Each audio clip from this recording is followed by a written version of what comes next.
Hello guys, meron po tanggap na iPhone 11.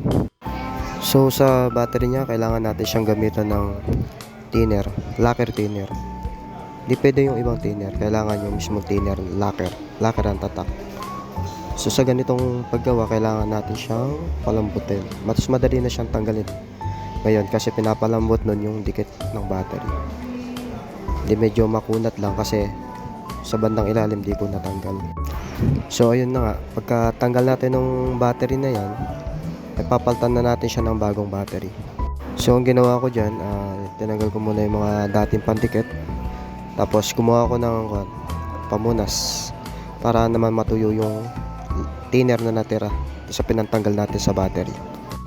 Mali sa pagpunas naman natin ng lacquer, yan, kumuha muna akong battery. So, yan ay kakabit natin. Ang tatak niyan is Fly CDI iPhone 11. Bali, ang mAh niyan is 3,500. Kasi yung sa dati is 3,110. Mas mababa siya kumpara sa bagong papalit natin. Mas makunat to at saka mas matagal malobat. Gagawin natin is tetestingin muna natin yung battery kung 100% pa yung battery or hindi. Tinanggal natin yung plastic para dumikit siya doon sa mismong panel. Kasi pag di natin tinanggal yan, ang mangyayari dyan is aalog-alog lang yung battery doon sa unit.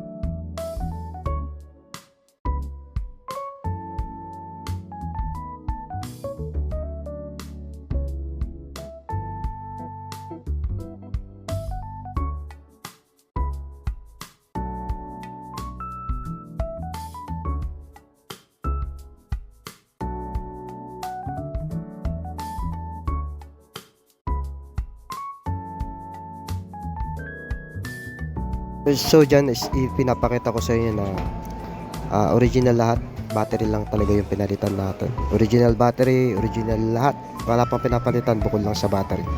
So pipix muna natin para matesting.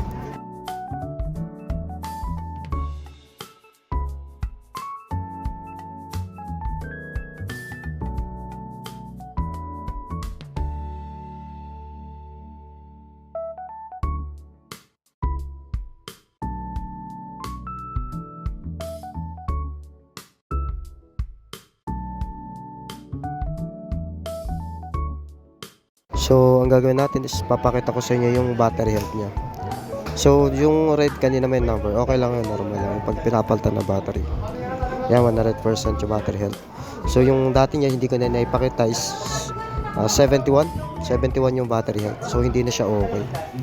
So paano yan? Paalam na. Thank you for watching. Bye bye.